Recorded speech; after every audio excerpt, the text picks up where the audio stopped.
Bonjour et bienvenue à cet ICEP Café Karma Terre de Gonesse. Donc je suis Héloïse Pelen, ingénieure énergie et environnement et membre de l'ICEB. Et au nom de l'ICEB, on est très heureux de vous accueillir aujourd'hui pour cet ICEP Café, quoiqu'à nouveau en visio. Alors, avant d'entrer dans le vif du sujet, je rappelle pour ceux qui nous découvrent aujourd'hui que l'ICEB est une association qui rassemble près de 70 professionnels, architectes, ingénieurs urbanistes, économistes, programmistes, avocats, tous, liés au domaine du bâtiment et du bâtiment durable, qu'on souhaite promouvoir, et même du bâtiment frugal d'ailleurs plutôt. Nous sommes une association et on développe des savoir-faire et on les fait savoir et c'est un peu le cadre de cet ICEP Café, c'est de faire savoir, voilà des choses autour du bâtiment ou du territoire, frugal. Les adhésions de l'ICEB pour 2021 sont ouvertes, donc vous pouvez adhérer ou réadhérer à l'ICEB dès à présent.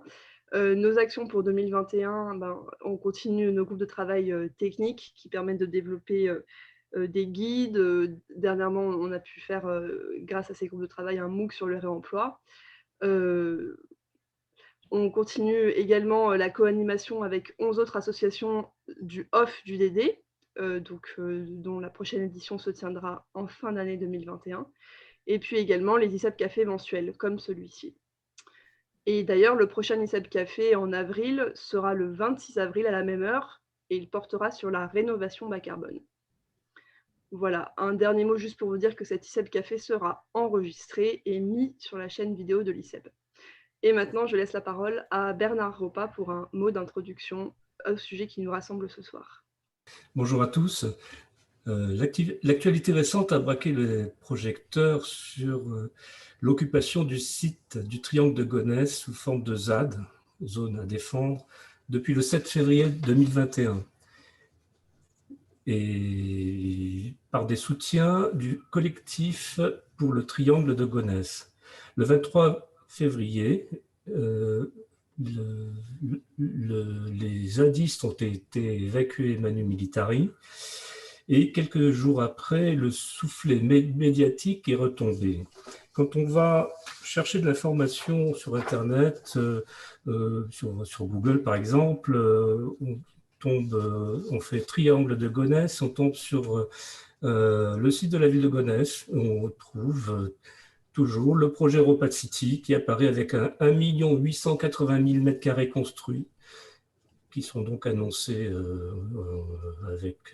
en priorité. À la page du site du Grand Paris aménagement qui vient juste après, on retrouve les mêmes chiffres, 1 800 000 m² construits, 296 hectares de projets urbains, une gare du Grand Paris Express.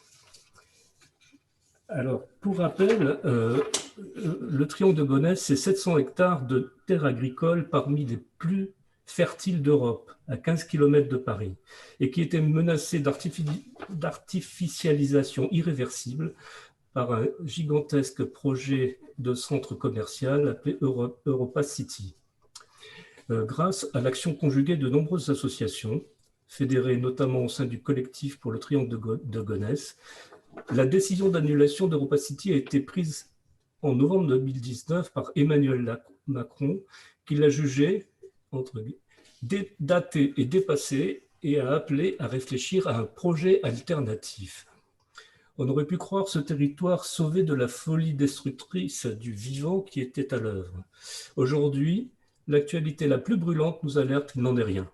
Les zadistes qui occupaient le site ont été évacués par les forces de l'ordre pour laisser place aux travaux de ce que les associations désignent avec clairvoyance comme le cheval de Troie d'une artificialisation de ces terres. Une gare du Grand Paris Express, dont le projet, il faut le rappeler, reste dimensionné pour les besoins du projet Europa City. L'ICEB a souhaité porter à la connaissance de tous ce formidable projet d'initiative agricole moderne, désigné sous l'acronyme CARMA. Alors, CARMA, c'est-à-dire coopération pour une ambition agricole, rurale et métropolitaine d'avenir. Et CARMA est composé de bénévoles de différentes disciplines et de personnalités de la société civile, des urbanistes, des agronomes, des paysagistes, architectes, sociologues, habitants, etc. Alors, les intervenants qui ont accepté de venir nous exposer ce magnifique projet et que nous remercions sont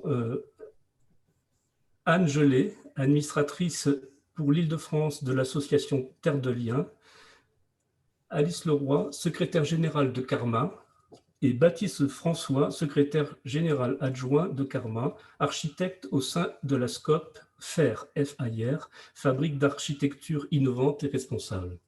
Je vous laisse, mesdames, messieurs, la parole pour nous exposer ce beau projet et nous parler des enjeux. Voilà. À vous. Merci. Bonjour, donc je suis Anne Gelé de Terre de Liens Île-de-France, comme l'a dit notre collègue.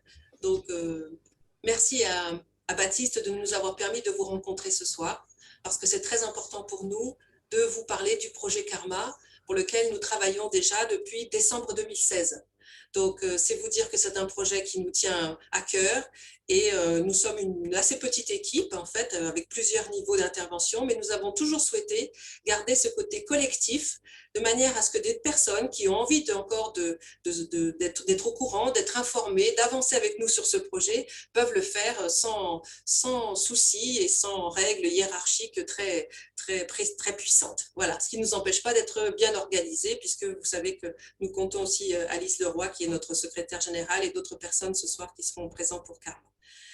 Alors, Terre de Liens, donc beaucoup d'entre vous connaissent cette association.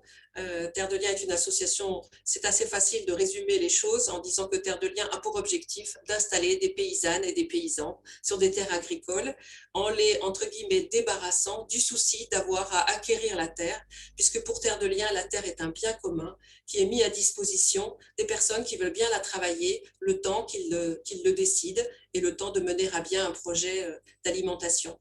Tel est en résumé l'objectif de Terre de Liens, qui se donne 3 outils pour ce faire. Donc à la fois une foncière pour acheter les terres agricoles, une association territoriale qui permet de regrouper toutes les associations territoriales d'Île-de-France, et puis une fondation qui permet effectivement de répondre à des appels à projets, d'avoir la possibilité d'avoir des legs et bref, d'avoir des activités plus financières, entre guillemets, qui permettent à l'association de vivre. Donc, Terre de Liens, en termes de nombre de fermes, il y a maintenant à peu près 400 fermes, et on se dirige de plus en plus, d'ailleurs, vers des fermes qui seront des fermes collectives. Voilà, donc on va revenir, si vous voulez bien, à parler directement du projet Karma, voilà, qui se déploie donc sur la plaine de Gonesse, comme vous l'avez dit en introduction. Alors, vous voyez, ces terres, comme on les voit, je ne vais pas apprendre à des architectes que bien sûr, ces terres souvent sont considérées comme une page blanche, hein, comme un endroit sur lequel on se dit, tiens, on va pouvoir faire des choses, comme si déjà il n'y avait pas des choses, comme si l'alimentation, l'apport au niveau biodiversité, l'apport au niveau biologique, ce n'était pas effectivement au démarrage la terre, les plantes, les animaux qui nous font vivre. Donc, c'est important pour nous de rappeler ça. Alors après, au niveau localisation, pourquoi avons-nous choisi ensemble de défendre ces terres? Eh bien, parce qu'elles sont situées à 15 km de Paris et que cette proximité nous rend responsables vis-à-vis de l'avenir de s'en occuper. On est à 15 km de Paris sur des terres, comme vous l'avez dit en introduction, qui sont des terres extrêmement riches. Donc nous, Terre de Liens, on ne pouvait pas se dire qu'on va à la fois dans les campagnes, etc., s'occuper de préserver les terres agricoles. Vous savez, on verra un peu plus tard qu'elles sont quand même fort menacées encore, malgré beaucoup de discours. Et ensuite, après, l'autre raison, donc, à part la préservation en soi qui suffit comme objectif, notre objectif était aussi de travailler dans une zone où la vie n'est pas forcément facile pour les gens et que sans doute les terres agricoles ne leur apparaissaient pas comme prioritaires, alors que clairement, dans ces villes de Gonesse, du Bourget, de Tilley, de Villiers-le-Bel, eh bien, la terre est pour eux leur patrimoine. Et donc, nous avions un peu le devoir, en tout cas au niveau de Terre de Liens, de mener ce travail aux côtés du collectif pour le triangle de Gonesse, de manière à proposer un projet alternatif, un projet qui est viable, puisque Terre de Liens fait vivre des fermes, fait vivre des paysans. Donc, montrer que c'est possible, que effectivement, s'occuper des terres agricoles, ça n'est pas une activité périphérique, mais une activité essentielle, surtout quand on pense aux enjeux climatiques, aux enjeux alimentaires dont on va reparler et aux enjeux de biodiversité dont on va reparler aussi. Alors, en physique, vous l'avez dit, à peu près 700 hectares, donc 670 hectares pour cet espace. Donc, avec au sud des zones qui sont très proches des endroits urbanisés, sur lesquels d'ailleurs des ZAC sont prévus. Hein. Vous avez peut-être entendu parler, et vous savez ça bien mieux que moi, sans doute, de la ZAC des Tulipes. Donc, déjà, cette zone, dans la partie sud, est, entre guillemets, cernée par des futurs ZAC. Donc, on n'a pas forcément besoin de les urbaniser à leur tour, surtout pour des projets qui sont, comme le disait Emmanuel Macron en ce qui concernait Europa City, mais qui continuent de l'être, qui sont des projets obsolètes au vu des enjeux qui sont devant nous maintenant pour les villes. Et puis vous avez ensuite après donc la partie qui était autour d'Europa City et qui est encore promise à l'urbanisation, comme vous le savez, avec une gare qui est prévue dans cette zone et qui serait en fait le cheval de Troie. On parlait d'Europa City qui était le cheval de Troie. Maintenant, le nouveau cheval de Troie, c'est la gare qui serait effectivement accompagnée d'urbanisation parce qu'on ne voit pas très bien comment une gare pourrait vivre en tant que telle. Et puis, vous avez dans la partie la plus haute, le carré agricole, donc qui serait la zone qui serait sanctuarisée. Donc, il y a déjà eu une victoire importante parce qu'il y a quand même la ZAC, de toute façon, autour de la gare a été réduite. Elle devait être de 270 hectares. Elle n'est plus que, entre guillemets, 210 hectares. Mais ces 110 hectares, en tout cas, une association comme Terre de Liens est tout à fait capable de la rendre agricole, vivante et au service de ce territoire. Voilà, à quoi ça sert d'être terre agricole? Si on ne parle d'alimentation, ça paraît tout à fait évident, mais dans une zone notamment autour si proche de la ville, elle peut aussi avoir un rôle de régulation des températures, hein, effectivement d'éviter ces fameux îlots de chaleur. Le puits de carbone, parce qu'on sait maintenant que des terres bien cultivées sont un puits de carbone très très efficace, peut-être moins que la forêt amazonienne, mais en tout cas tout à fait reconnu.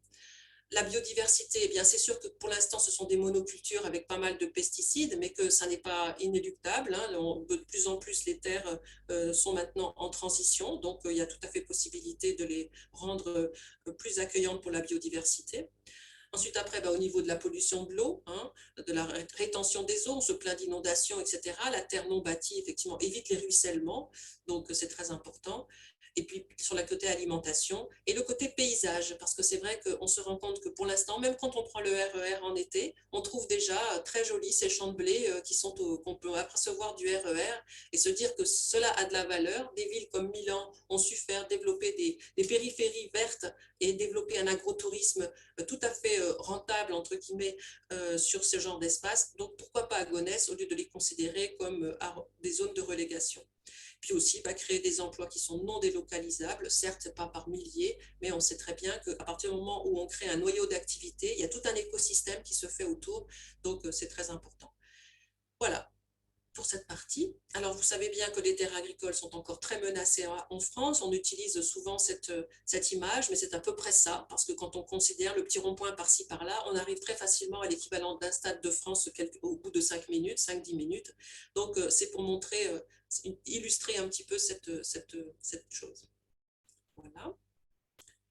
Alors, en Île-de-France, bien que le grignotage, entre guillemets, des terres agricoles puisse être considéré comme moins fort que dans d'autres régions, il reste encore extrêmement important. Alors, ça se fait souvent de manière insidieuse, hein, un petit rond-point par-ci par-là, une petite zigzag par-ci par-là, une zone de commerce que l'on continue d'agrandir, et c'est souvent dans les zones périphériques en fait que l'on observe les plus fortes grignotage de zones agricoles. Et puis, il faut voir aussi que les petites villes de périphérie n'ont pas forcément les moyens de s'occuper de la valorisation de leurs terres agricoles, d'où l'intérêt d'avoir un endroit, comme on le propose pour le projet Karma, qui devienne un projet vaste et exemplaire et qui puisse servir à d'autres collectivités pour s'occuper à leur tour de leur zone agricole. Ce que certaines font, hein, parce que Terre de Liens, nous travaillons avec des collectivités qui ont fait des efforts. Je pense notamment à Magny-le-Hameau, par exemple, qui a su développer une zone agricole et la développer, mais bien d'autres, on m'a parlé du triangle de Marcoussis, on y reviendra. Terre de Liens a aussi une ferme en Seine-et-Marne, des fermes en Seine-et-Marne, à Milly-la-Forêt, donc on ne peut pas dire non plus qu'on n'a rien comme exemple, et c'est vrai qu'on aurait, à l'occurrence avec Gonesse, une vaste zone, et c'est ça qui serait vraiment très intéressant. Alors, l'habitat pavillonnaire, vous voyez bien de quoi je parle, évidemment. Vous connaissez même ce sujet bien mieux que moi. Et c'est vrai qu'on se rend compte aussi que la part d'agriculture biologique est encore très faible en Île-de-France. Elle a augmenté en termes de surface agricole. Maintenant, on sera à peu près autour de 5%, mais ça reste très inférieur puisque dans des départements comme la Drôme ou des départements qui, a priori, ont des terres beaucoup moins riches, la part est beaucoup plus importante et que la demande par ailleurs d'alimentation bio ne cesse d'augmenter puisque vous savez que la croissance notamment d'un réseau comme Biocoop est presque de 2 chiffres comme on dit, voilà. Et donc cette demande d'aliments bio est de plus en plus locaux et de plus en plus aussi en vrac. Si une zone comme la plaine de Gonesse pouvait être exemplaire, ça donnerait un sacré élan. Alors, quand on dit qu'on privilégie l'agriculture biologique, il faut savoir qu'ici en Île-de-France, on a aussi la nécessité de développer ce qu'on appelle les conversions et que donc la majorité des fermes actuellement en Île-de-France, puisqu'il y en a eu 100 nouvelles fermes qui se sont ouvertes ces dernières années, ces chiffres ont été donnés par l'Observatoire de l'agriculture bio, dans lequel est membre le groupement des agriculteurs biologiques. Et donc, on a maintenant en Île-de-France 100 nouvelles fermes bio, dont 69 qui ont été des conversions. Donc, c'est très important et c'est ce que nous souhaiterions aussi sur le triangle Gonesse, de manière à ce que les gens gagnent beaucoup plus d'argent qu'ils ne le font pour l'instant avec du céréal qui, de toute façon, est vendu pour l'exportation et pour l'alimentation animale, en grande majorité. Une petite partie est utilisée pour le blé. Alors, parlons maintenant de l'inégalité et de l'insécurité alimentaire. Alors, évidemment, je ne vais pas vous dire que la plaine de Gonesse suffira à résoudre ce problème.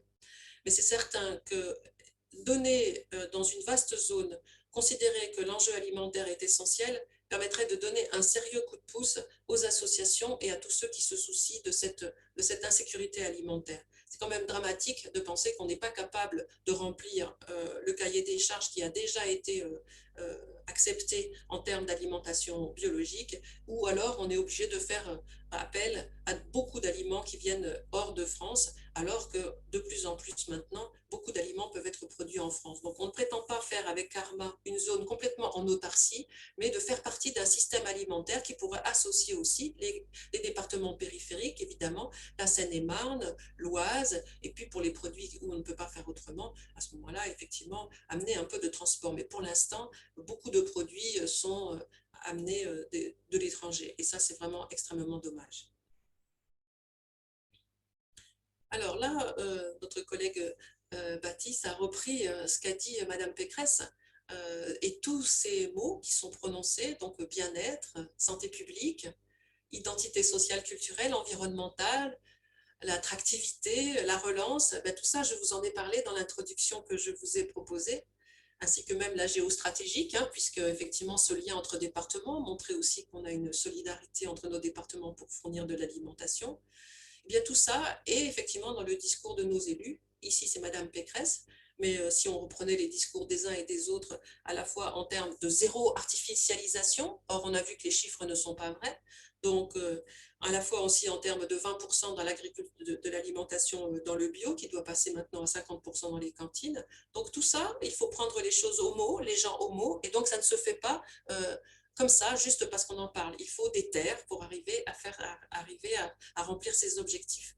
Et il faut aussi cette question de la solidarité avec les autres, avec les personnes qui habitent ces territoires, considérés comme moins intéressants ou moins valorisants.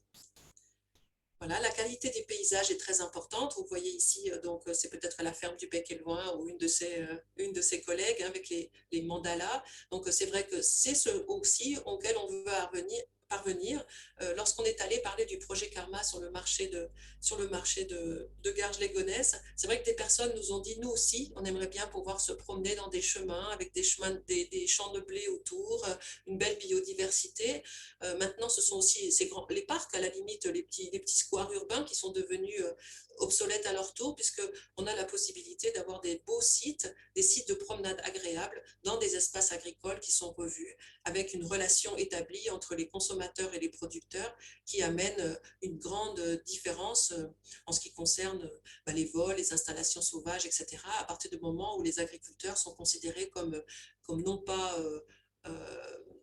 de passage, mais inscrits sur leur territoire. Donc nous attachons beaucoup d'importance à ce sujet des paysages fertiles. Alors, une étude a été faite par Étienne Piéchaud de manière très importante parce que souvent ces endroits sont aussi décrits lorsqu'on veut, vous connaissez le chien, la rage, etc. Eh bien, on ne trouve rien au niveau diversité, hein, comme par hasard. Et il faut savoir que lorsque justement je suis revenue à la suite de l'évacuation de la ZAD, eh bien, j'ai vu aussi des vanneaux huppés parce que ce territoire aussi, il est dans les parties qui sont survolées en ce qui concerne les oiseaux migrateurs. Et donc, il y avait des vanneaux huppés qui étaient présents sur les champs de Gonesse. Donc, ça rajoute encore de la biodiversité sur ce territoire et l'intérêt de maintenir cette biodiversité. Donc, Étienne, lui, a observé donc, des lièvres, par exemple, des lapins de Garenne, mais aussi des lièvres, et puis un certain nombre de petits papillons qui sont une punaise, vous voyez, avec ces petites stries rayées, là, qui est particulièrement élégante. Donc, on voit bien que, à partir du moment où on fait attention, on se rend compte que malgré tous les problèmes qu'il y a sur cette zone, on trouve une biodiversité riche qui ne demande qu'à s'épanouir. Puisque, comme le dit le directeur du Muséum d'histoire naturelle, à partir du moment où on fait attention, eh bien, la biodiversité se développe et reprend, et les animaux reviennent, et les plantes aussi, et bien sûr, puisqu'il faut des plantes pour nourrir les animaux. Donc voilà, nous comptons beaucoup sur ce sujet. Alors, la permaculture, souvent, bon, c'est un petit peu le gadget. Vous voyez, il y a bien des élus qui, lorsque l'on parle de problèmes d'urbanisation, vous disent « Ah bah oui, on va mettre de l'éco-pâturage ». Voilà, ça apparaît un peu comme le gadget. Au niveau de Terre de Liens, nous attachons beaucoup d'importance au design, effectivement, des fermes. Et on travaille notamment sur l'aspect arrangement entre les cultures, etc. Et aussi sur la fameuse agroforesterie. Nous en avons des exemples, notamment en Seine-et-Marne, avec Rémi, qui a planté des arbres dans des champs de blé, donc avec le principe d'avoir des arbres en bande et entre les bandes des céréales qui profitent à la fois des mycorhizes qui sont dans les racines des arbres et qui permettent aussi de faire remonter l'eau et qui évitent bien sûr aussi les très grandes expositions au soleil très vif maintenant que l'on a l'été. Donc nous croyons beaucoup à ces nouvelles techniques de culture. Nous attachons aussi beaucoup d'importance au bien-être animal et j'insiste aussi, je l'ai déjà fait, mais sur ce côté justement paysage aussi, sur l'agrément que peuvent avoir retiré les gens d'une agriculture qu'ils savent nourricière, mais qu'ils savent aussi bonne pour leur avenir, pour le plaisir de leurs enfants. Et nous estimons très important que les gens de cette région de Gonesse puissent en bénéficier, ainsi que ceux d'Île-de-France, puisque si cette zone est aménagée dans ce sens, tout le monde en profitera. Il y a déjà le RER, donc il y a tout à fait une possibilité de s'y rendre dès à présent. Voilà, donc tous ces espaces, en fait, nous y avons travaillé aussi parce qu'ils peuvent constituer cette fameuse aussi ceinture verte dont on nous parle, hein, la nécessité maintenant de connecter les espaces entre eux. Donc cette grande zone autour de Gonesse peut être tout à fait liée par une ceinture, par ce qu'on appelle des corridors écologiques entre le parc du Saussé, sur lequel d'ailleurs travaille aussi le collectif Karma, les différents parcs qui se trouvent, le parc Georges Valbon, donc dans le 93, et puis aussi tous les autres parcs qui sont prévus, la forêt de Bondy, enfin voilà. Donc l'idée, c'est vraiment d'arriver à, non pas à seulement parler de cette ceinture verte ou de la voir uniquement comme une vague volonté dans les documents d'urbanisme, mais de la rendre réelle avec des grands espaces, puisqu'on sait maintenant que pour la biodiversité, il faut que les espaces soient connectés entre eux, et je suis sûre que vous y travaillez aussi dans vos travaux d'architecte et d'urbanisme.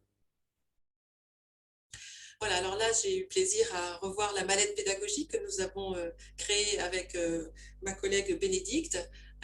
Donc, ensemble, nous avons réfléchi à ne pas uniquement avoir notre projet pour présenter en conférence, même si c'est important, mais d'avoir aussi des outils pour les enfants et les adolescents qui se trouvent dans cette zone. Donc, nous avons créé une mallette pédagogique avec 2 jeux. Le premier, nous l'avons appelé le jeu de l'assiette. Donc, comment est-ce que je mange, si mon assiette, qu'est-ce que je mange d'abord et d'où viennent les produits que je vais utiliser. Donc, ça, c'est le premier jeu et qui consiste en fait à valoriser les différents métiers aussi que permettent le sujet de l'alimentation. Donc, à la fois la transformation, la vente, la vente, et puis aussi tout ce qui concerne l'activité de recherche, d'éducation, etc. Donc, ce jeu permet, cette première partie permet ça.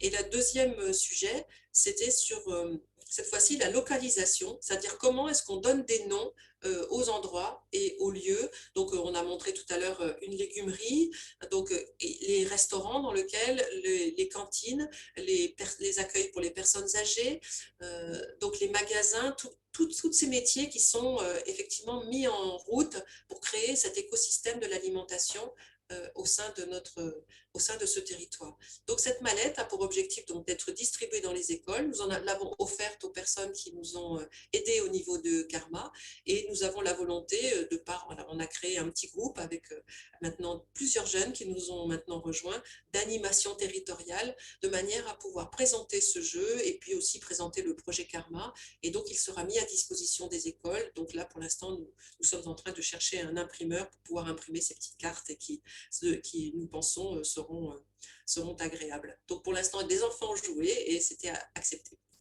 Alors, très important pour nous, donc nous on considère que cette terre, donc, parce qu'il faut savoir que dans le temps, au 19e siècle, il y avait un pain de Gonesse qui était très célèbre, donc nous y attachons effectivement beaucoup d'importance. Et ce schéma, c'est vraiment le schéma qui est au cœur de notre réflexion. Donc clairement, on met l'agriculture au cœur, vous voyez, comme pôle de production agricole, mais on considère qu'effectivement, cette production agricole est à la base d'un nouvel écosystème complètement différent de celui qui est proposé, c'est-à-dire que pour l'instant, vous avez des urbanistes, des bâtisseurs qui vont venir construire et qui ensuite après vont partir en laissant éventuellement des zones qui vont devenir des friches dans quelques temps, parce que au vu de ce qui est annoncé quand même, je ne pense pas qu'on pourra continuer longtemps sur ce même modèle. Et donc, nous, notre volonté, c'est vraiment d'avoir des pôles, au contraire, de production qui vont rester sur place, des gens qui vont faire vivre tous ces endroits-là. Donc, la volonté aussi d'avoir des locaux professionnels, hein, donc on a réfléchi à cette question de créer une nouvelle façon d'habiter, le maraîchage, l'agroforesterie, je vous en ai touché un mot, avec la volonté d'avoir des coopératives, de créer réellement une activité et d'avoir des espaces tests agricoles comme on en a déjà à Terre de Liens. Vous avez peut-être entendu parler de Toussac. En tout cas, sinon, eh bien, je vous invite à aller regarder ça. C'est le champ des possibles qui gère cette structure au sein de notre pôle à Biosol, donc, qui est à la fois le réseau des AMAP, les champs des possibles et le groupement des agriculteurs bio qui propose effectivement tout cet écosystème autour de tout ce qui est l'installation de paysans et comment leur rendre service. Voilà, c'est clairement ce pôle de production agricole, de formation, d'intérêt pour les habitants que nous voulons développer au sein de Karma. Voilà, eh bien, je pense que maintenant, je vais passer la parole à Baptiste qui va poursuivre cette intervention. Et merci à tous pour votre attention et nous serons heureux de répondre à vos questions. Merci, merci Yann. Du coup, je continue toujours sur ce pôle agricole et en reparlant encore une fois de paysage, mais là, on est au Triangle Vert de Marcoussis, donc en Île-de-France, et ce sont des terres agricoles qui ont été menacées et aujourd'hui qui offrent un paysage, encore une fois, des lieux de promenade et des lieux de production et qui pourraient se développer de façon similaire sur le triangle de Gonesse. On va poursuivre le cycle donc au-delà de la question de la production, et maintenant ça ne passe plus. Voilà. Au-delà de la question de la production, il y a aussi celle du conditionnement et de la transformation de ces productions qui nécessitent des lieux de stockage, des lieux de transformation, des conserveries et de la distribution de produits frais. Qui elles-mêmes prennent des formes concrètes et qui peuvent les prendre sur le territoire. On le verra un petit peu plus tard sur la structure elle-même du triangle de Gonesse, ce qu'on appelle aujourd'hui le triangle de Gonesse. Et j'ai demandé donc à Mabir et Reich donc, de participer un petit peu aussi à cette présentation et de nous prêter, entre guillemets, l'image de leur légumerie pédagogique, qui est justement un bâtiment qui est intégré à son paysage, construit avec des matériaux biosourcés, qui intègre à la fois le fait de traiter donc les productions agricoles et d'en faire un outil pédagogique et de bien manger et de bien vivre. Bien sûr, au sein de ce pôle, il est inscrit dans la ville et donc on a appelé ces lieux dans la ville pôle de vie et de consommation avec toutes ces composantes. Donc, bien sûr, les lieux de distribution de la production agricole, les lieux de consommation locale. Donc là, on est sur les ménages, bien sûr, les restaurants donc et la cantine, la restauration collective. Mais qui donne lieu aussi à des échanges. Et ça, c'est extrêmement important de pouvoir créer donc, un lieu où on puisse échanger sur ces questions de bien-être qui sont centrales aujourd'hui et défendues comme telles, justement par la région. Anne l'a évoqué tout à l'heure. Et évoquer l'amélioration de l'habitat dans ce contexte, effectivement, c'est parler des fibres dans la construction et faire évoluer les modes de construction, le regard qu'on peut avoir sur les rotations agricoles qui peuvent être méconnues ou méprisées sous prétexte qu'on pourrait y pallier à celle-ci via l'utilisation d'intrants. On préfère, nous, le valoriser et le présenter comme une opportunité pour aussi redonner la possibilité de transformer son habitat via des productions qui sont locales et qui permettent de valoriser aussi la production de matériaux biosourcés, comme le chanvre, bien sûr. On y pense toutes et tous. Un des lieux de cette de ces pôles de vie et de consommation, c'est bien sûr le marché, mais qui n'est pas qu'un lieu où on vient acheter, c'est un lieu où on vient discuter, échanger, et je pense qu'il suffit de s'y promener pour le percevoir.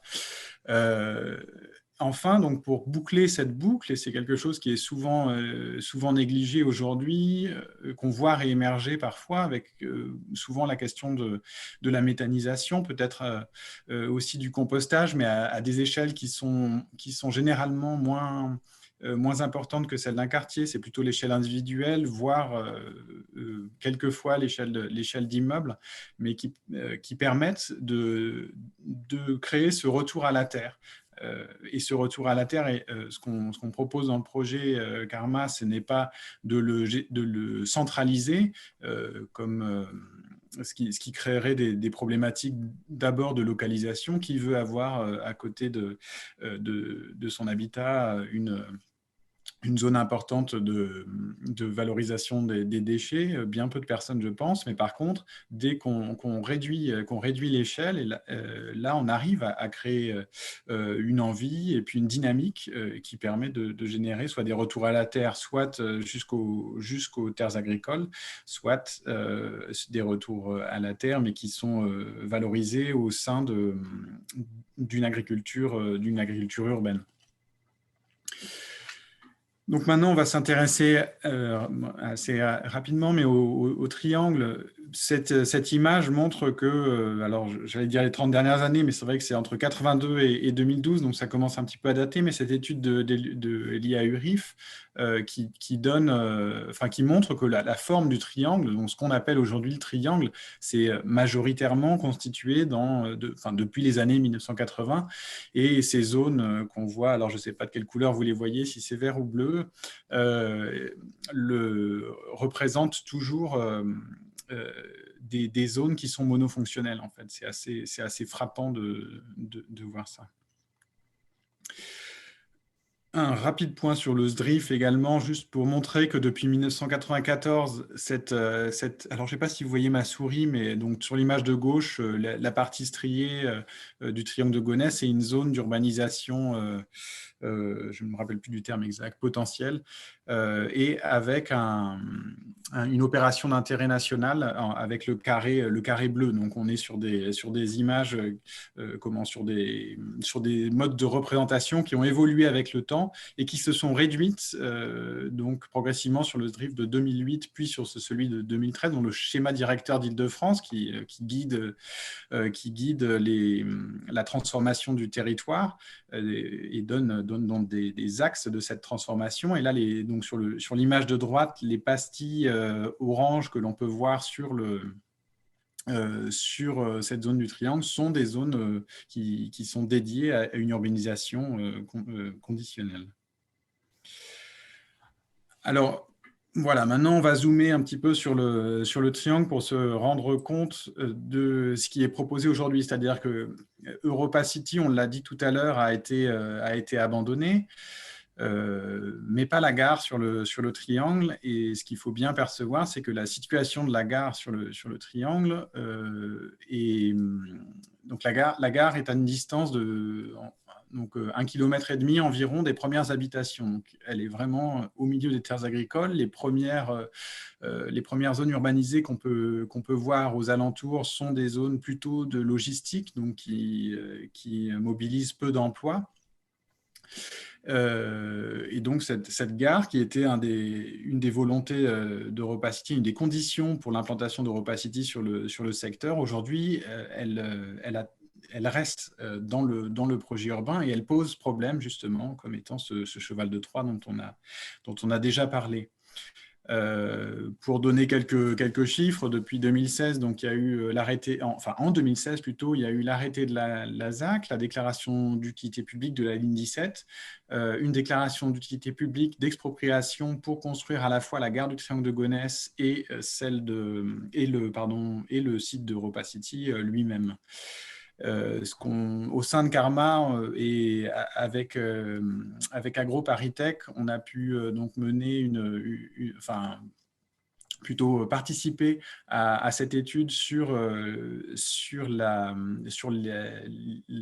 l'aspect foncier qui était extrêmement important en fait pour pouvoir déterminer comment nous pouvions intervenir.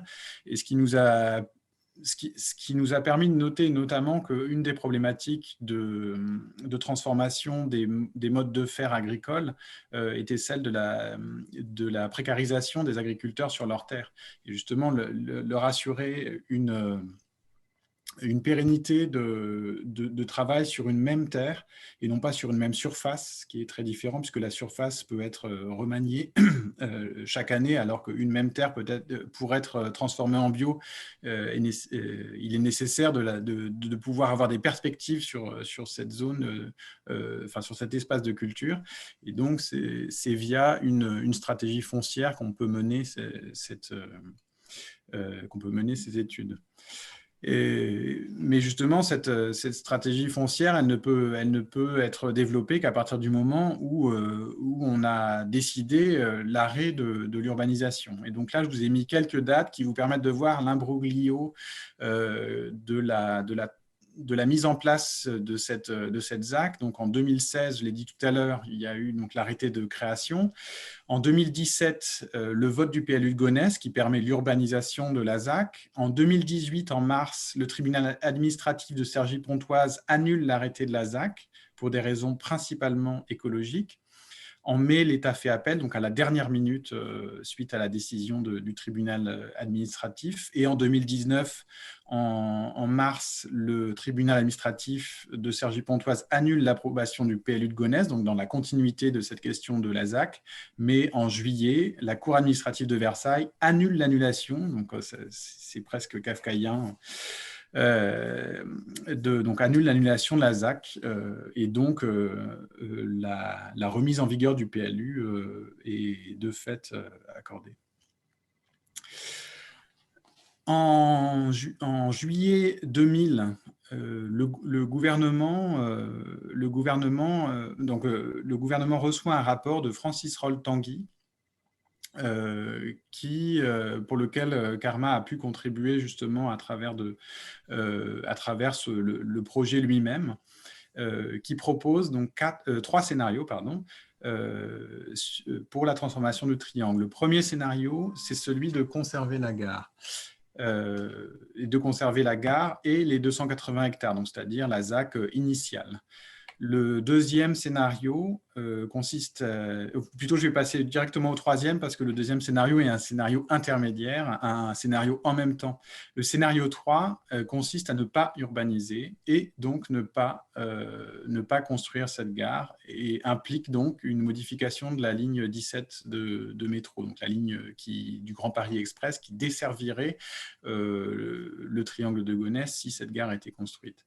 Donc, on a un scénario où tout est urbanisé, comme à l'initiale, et un scénario où rien n'est urbanisé. Et là, on pourrait effectivement projeter clairement le projet Karma et faire avancer avec tous les partenaires qu'on a, qui sont aujourd'hui avec nous et nous permettraient de le lancer immédiatement.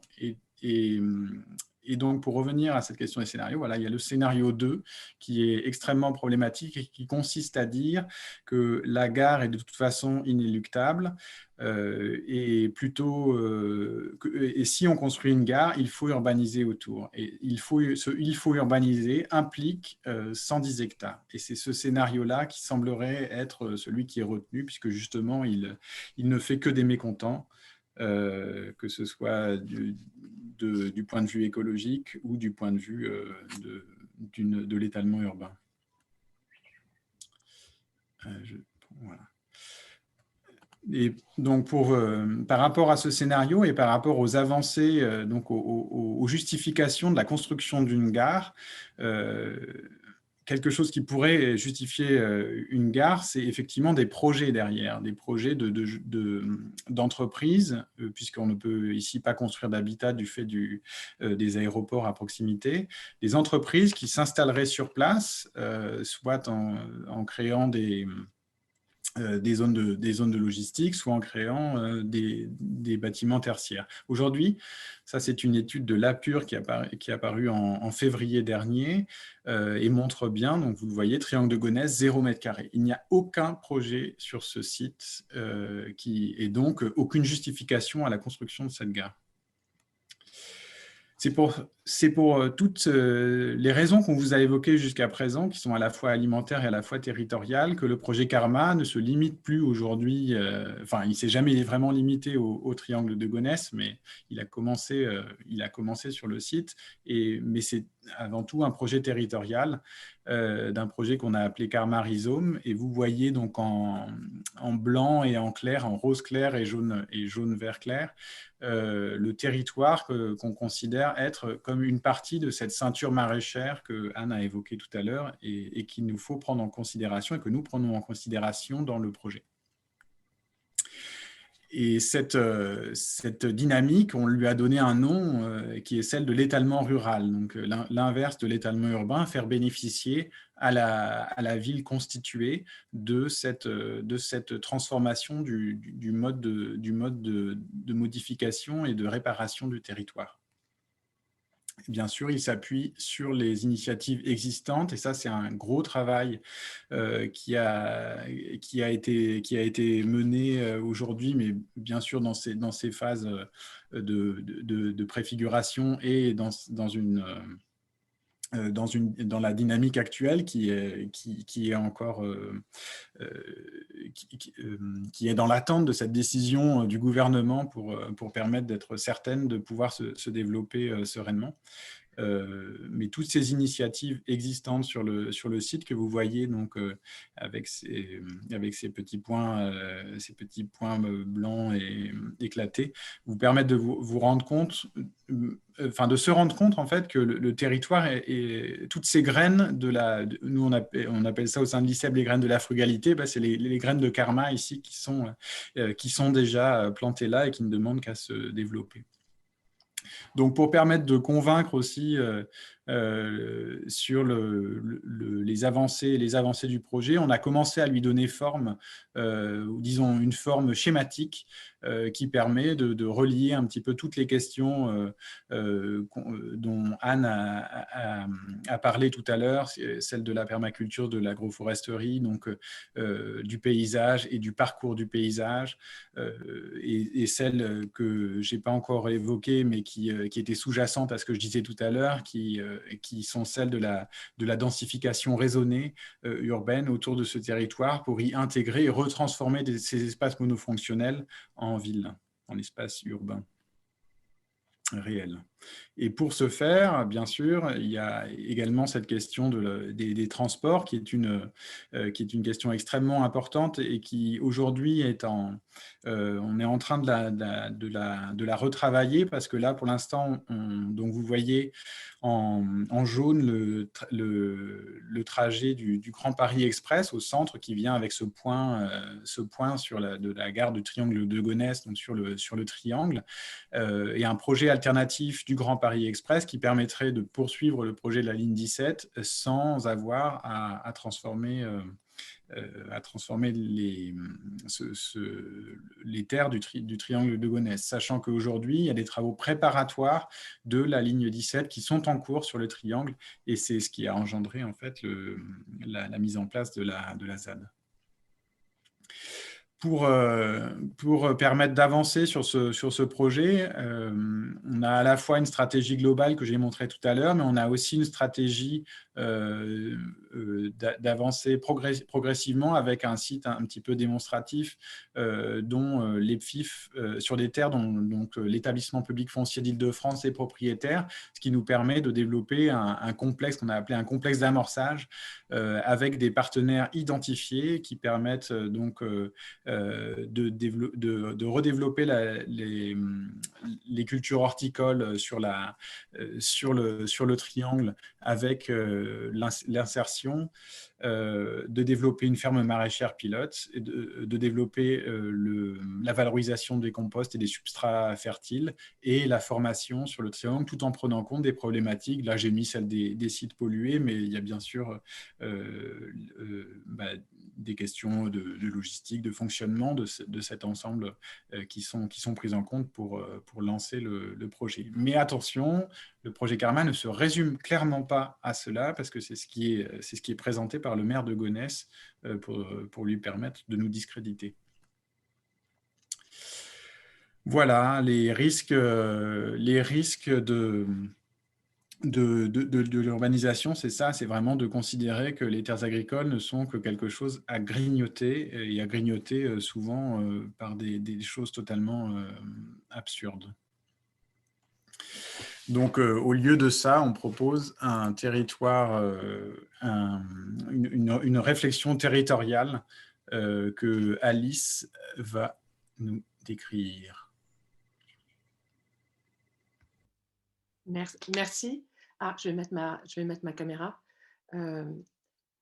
Merci. Oui, donc là, ce schéma représente les interactions possibles avec un territoire. Alors, on l'a brossé à grands traits, mais une des difficultés avec laquelle on doit travailler là, c'est que nous sommes sur l'est du Val d'Oise, donc ce département qui est d'ouest en est, et qui est donc complètement limitrophe de la Seine-Saint-Denis, une partie du territoire qui a été considérée comme un peu négligeable, puisque non urbanisable, et qui maintenant attise bien des appétits de promoteurs. Donc ça, c'est une des difficultés, c'est l'absence de vision holiste, on pourrait dire, de vision globale de ce territoire, dans une vision qu'on pourrait qualifier d'écosystémique ou biorégionale. Et donc la vision biorégionale, peut-être que vous connaissez un peu ce concept qui a été développé en même temps aux États-Unis et dans le nord de l'Italie, dans l'ouest de l'Amérique du Nord et dans le nord de l'Italie. C'est une démarche qui s'appuie sur la géographie, sur le climat, sur le bassin hydrographique, sur l'histoire et peut-être de manière la plus importante sur les désirs des habitants. Beaucoup de choses sont faites au nom de l'emploi, au nom d'une idée du progrès. Or, nous pensons côté Karma, et nous ne sommes pas les seuls, que cette idée du progrès, elle est dans une impasse et qu'il faut revisiter cette idée du progrès en regardant le territoire, en regardant ses ressources, donc à nouveau sa géographie, son climat, son histoire, Alors, au tout début, Baptiste vous a montré un tampon qui date, je crois, de 1957, hein, où Gonesse était donc le tampon de la Poste, c'était Gonesse, son église, ses tulipes. Alors, notre vision côté Karma n'est pas du tout passéiste, mais l'idée quand même de se réancrer dans une histoire qui n'est pas si ancienne, hein, parce que pendant la ZAD, pendant la zone à défendre, qui n'a duré que 17 jours, les habitants venaient nous parler et venaient nous dire, ben, nous, on se souvient des champs de tulipes à perte de vue, nous, on se souvient du passé horticole de Gonesse, on se souvient de ce village qui était quand même beaucoup plus sympa il n'y a pas si longtemps. Donc, il nous parlait des années 80, des années 1980. Donc, qu'est-ce que c'est une biorégion? C'est le fruit d'écosystèmes entremêlés. Hein. Donc là, vous voyez la plaine de France. Donc le territoire du triangle de Gonesse se situe donc dans cette plaine de France, cette plaine qui porte le même nom que notre pays. Hein, ce territoire qui a vu naître Philippe Auguste, ce territoire qui est connu encore aujourd'hui pour son pain, pour ses céréales. Et donc, ce sont ces écosystèmes entremêlés que nous souhaitons mettre en valeur et les imaginaires à écouter des habitants. Donc ça peut paraître un peu culotté de développer ces imaginaires-là qui sont en très nette rupture avec l'idée d'un étalement urbain, d'un progrès tourné vers des sortes de soucoupes volantes. On vous a épargné une image de ce à quoi devait ressembler Europa City, qui finalement n'a été abandonné qu'il y a 1 an et demi, hein, donc ça fait pas si longtemps. Mais donc ça peut paraître un peu culotté de développer ça dans un territoire qui a été autant malmené entre 2 aéroports, donc entre l'aéroport du Bourget et de Roissy, mais du côté des soutiens de Karma de plus en plus nombreux, localement, nationalement et même internationalement, il nous semble que cette plaine de France, ça peut être la première étape à relativement grande échelle d'une renaissance d'un certain nombre de filières. Alors, si on doit parler que de l'agriculture, il s'agit de filières de l'horticulture, par exemple. Donc, je viens de vous parler des tulipes de France, hein, donc, qui étaient à Gonesse, l'horticulture, le maraîchage, le petit élevage. Donc, nous, on s'adosse en fait aux travaux de Gilles Billen, que vous connaissez peut-être. Hein, donc, ça s'écrit B-I-2-L-E-N, qui est un biogéochimiste et qui a, voyez, Gonesse, son église et ses tulipes, vous voyez en bas à droite de la diapo. Donc, ça, c'est un tampon de la Poste que nous avons retrouvé sur une enveloppe donc, qui avait été envoyée par un Gonessien. Donc l'idée, c'est de s'appuyer sur ce schéma qui prévoit, qui jalonne, qui organise la possible évolution de l'Île-de-France vers la souveraineté alimentaire. Donc c'est une souveraineté alimentaire pas du tout passéiste, qui permet encore de s'appuyer sur des marchés d'exportation, hein, ceux de la céréaliculture, mais qui fait le pari donc de relancer l'horticulture, relancer le maraîchage urbain et périurbain, relancer le petit élevage pour pouvoir se passer de ce cycle et aller vers un cercle vertueux et se passer d'intrants issus de la chimie de synthèse, hein, donc qui sont désastreux non seulement pour évidemment la santé des consommateurs, mais au premier chef des écosystèmes, hein, des rivières qui sont polluées, et puis n'oublions pas les agriculteurs qui ne sont pas très nombreux puisque c'est une agriculture extrêmement intensive et monofonctionnelle, mais le projet Karma, c'est de développer tous ces métiers, de relocaliser les activités économiques, de renforcer la coopération. Hein. Donc, ça entraîne évidemment de nouvelles façons de s'organiser. Alors là, ce qu'on voit sur cette diapo à gauche, c'est l'Institut national du cycle et de la moto qui est situé en fait au sud du triangle de Gonesse et qui forme des centaines de ce qu'on appelle des vélocistes. Donc, c'est des gens qui vous vendent des vélos, mais qui les réparent aussi et qui ne savent plus où donner de la tête, hein, puisqu'avec la pandémie, la pratique du vélo pour les déplacements quotidiens explose. Donc, de nouvelles façons de s'organiser, renforcer la coopération, développer toutes ces alternatives inventives, hein, qui nous permettent de sortir de cette impasse de l'étalement urbain mortifère.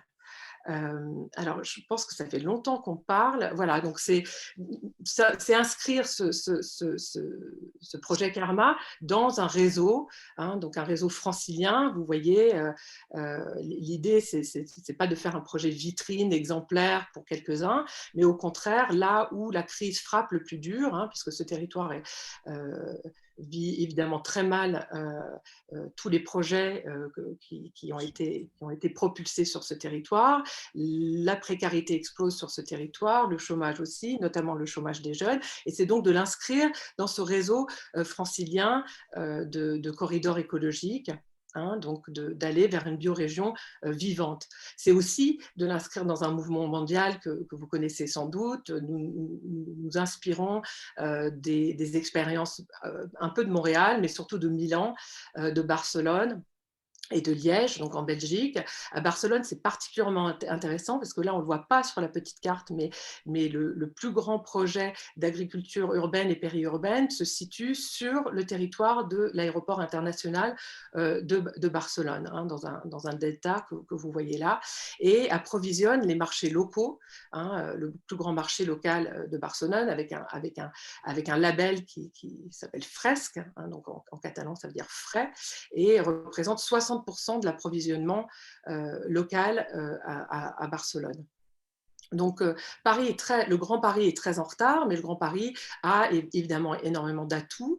Voilà un certain nombre d'expériences qui existent et Karma se propose évidemment de les mettre en réseau, de fédérer toutes ces expériences. Donc, Anne Gelé vous a parlé de la ferme de Toussac, donc une ferme Terre de Liens. Il y a aussi une ferme à Milly-la-Forêt installée par Terre de Liens. Il y a le Triangle Vert de Marcoussis, qui est un petit cousin qui a à peu près 20 ans d'avance sur nous sous les avions d'Orly. Vous connaissez sans doute la ferme du Bonheur, qui est donc située sur le territoire de la fac de Nanterre, la bergerie de Villarceau, etc. etc. Donc, chaque jour, pratiquement, de nouveaux projets naissent en région Île-de-France et Karma propose de faire système à la petite échelle. Donc, l'idée, ce n'est pas de systématiser les réponses, mais au contraire de les adapter au territoire, de les adapter dans une perspective biorégionale où chaque échelle a sa pertinence, où la connexion, la fédération des initiatives a toute son importance. Et donc, le postulat est qu'on doit partir des territoires, qu'on doit partir de l'agriculture comme un levier de prospérité pour nos territoires. Alors que, vous le savez, la plupart de ces zones périurbaines tournent le dos, y compris visuellement, tournent le dos à ces territoires. Donc, l'idée, c'est à nouveau de les regarder, de travailler avec les agriculteurs, ce qui n'est pas simple, parce que ça fait 40 ans, 50 ans, 60 ans qu'on leur dit qu'ils ne sont plus les bienvenus sur ces territoires, qu'on leur dit qu'ils gênent, que leurs activités gênent. Donc, c'est l'idée de faire ce travail de couture, d'intégration entre la ville, faire entrer, donc cet étalement rural, de faire entrer d'une certaine façon l'agriculture dans les villes. Voilà le projet Karma. Et donc, je pense que le mieux, c'est de prendre, je ne sais pas depuis combien de temps nous parlons, mais j'ai vu pas mal de questions sur la conversation que je vais ouvrir, notamment des questions sur la desserte. Alors, je ne sais pas si quelqu'un veut s'exprimer, mais moi, oui, moi, je voudrais bien poser une question. D'abord, merci à tous les trois pour ce passionnant exposé. Effectivement, c'est une richesse assez incroyable, alors que les événements récents nous ont parlé simplement des événements de la ZAD, etc. Mais aucun média mainstream, en tout cas, n'a pris le temps de nous présenter l'alternative que représentait Karma. Merci encore une fois. Alors, moi, j'ai une question concernant le... Oui. Une seconde, parce que quand même, il y a eu un média mainstream qui a bien parlé de nous, c'est France Inter. Effectivement, voilà. Effectivement. Bon, là, je veux parler plutôt des médias, disons, de l'image, puisqu'effectivement, là, il y avait aussi de très belles images qui montraient de manière, comment dire, avec un support imagé donc de la réalité de ce territoire et des projets que vous avez envisagés là-dessus. Je reviens notamment sur l'image où on imaginait effectivement carrément un bocage à 15 km de Paris, quoi. C'est magnifique. Oui, alors, du coup, oui, ma question, c'est de savoir, aujourd'hui, où on est, y a-t-il eu un début de dialogue avec notamment le Grand Paris Express concernant la possibilité d'engager une réflexion, notamment sur comment dire, le circuit alternatif que vous proposez avec le projet Karma sur desservir d'autres zones effectivement qui sont déjà urbanisées et qui seraient du coup moins enclavées. Enfin voilà. Y a-t-il où on est le dialogue, si dialogue il y a? Alors moi, je peux répondre sur cette question de la desserte, hein, puisque pour le moment, on se trouve dans une situation relativement absurde où la gare, et on devrait peut-être presque plus dire une gare, il ne s'agit pas d'un petit train, hein, c'est un métro automatique, donc une Ouais. infrastructure extrêmement lourde. On parle d'à peu près de 350 millions d'euros, hein, avec une artificialisation assez conséquente. Une des hypothèses qui est envisagée, c'est de déplacer cette gare pour qu'elle desserve effectivement une zone plus urbaine, donc, dont l'hôpital de Gonesse, qui est un hôpital très important. Et ça, cette hypothèse, elle a été envisagée dans le rapport Rol-Tanguy. Alors, une des choses, parce qu'on est allé quand même relativement vite, le rapport Rol-Tanguy n'a toujours pas été rendu public. Donc, après l'abandon d'Europa City début novembre 2019, dans la foulée a été annoncée cette mission et le rapport n'a toujours... Alors, il a fuité via le préfet du Val d'Oise, mais donc officiellement, nous n'avons pas connaissance de ces hypothèses. Mais donc, ces trois scénarios, et un des scénarios envisage de déplacer la gare pour effectivement permettre à cet espace qui est quand même relativement exceptionnel, d'un espace agricole, certes, bordé d'infrastructures routières, mais d'un seul tenant, où il n'y a pas une seule goutte de béton qui a coulé pour le moment. Donc là, on est quand même dans une phase critique et extrêmement intéressante, hein, où on compte beaucoup sur la mobilisation justement des professionnels dont vous êtes et des citoyens, des habitants pour empêcher l'irréparable. Hein. Parce qu'une fois que ce type de dépense est fait, une fois que ce type d'infrastructure est lancé, c'est très difficile. Ensuite, il faut qu'on trouve en gros un projet pour justifier cette dépense un peu folle.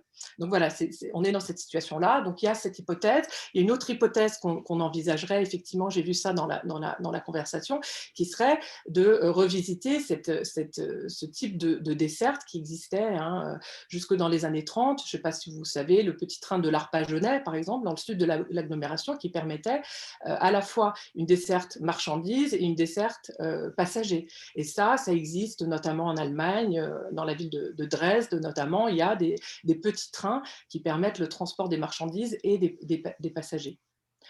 Tout ça, ça n'a pas été examiné puisqu'on est encore dans un dispositif mental, on pourrait dire, intellectuel, d'un étalement urbain complètement inconsidéré, enfin qui ne considère pas les terres autrement que comme une page blanche, comme le disait si justement Anne, qui citait en fait un maire du Grand Paris, c'est le maire de Neuilly-sur-Seine, qui un jour en visite sur le triangle de Gonesse a dit ce qui est magnifique avec cet espace, c'est la page blanche. Donc ça dit aussi le niveau d'inculture dans lequel nous sommes presque tous sur ces terres agricoles qui sont les terres les plus riches d'Europe. Qui sont le grenier de l'Île-de-France depuis, on a trouvé des silos enterrés qui datent de 2500 ans avant Jésus-Christ. Donc c'est une forme d'agriculture extrêmement sophistiquée depuis des millénaires. Je pense que tu peux dire un mot sur les échanges avec la région.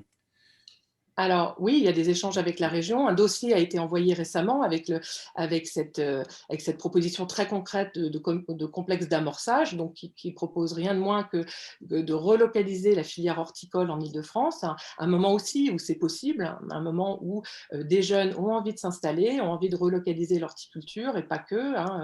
Donc fleurs coupées, feuillage, pépinières.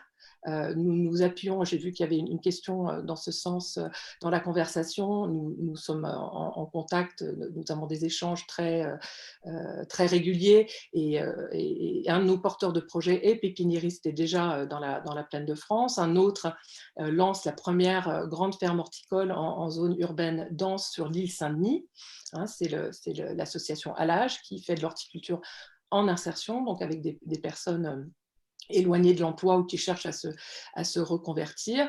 Là, il y a un enjeu extrêmement intéressant, paysager, économique, hein, puisqu'il s'agit de production à haute valeur ajoutée.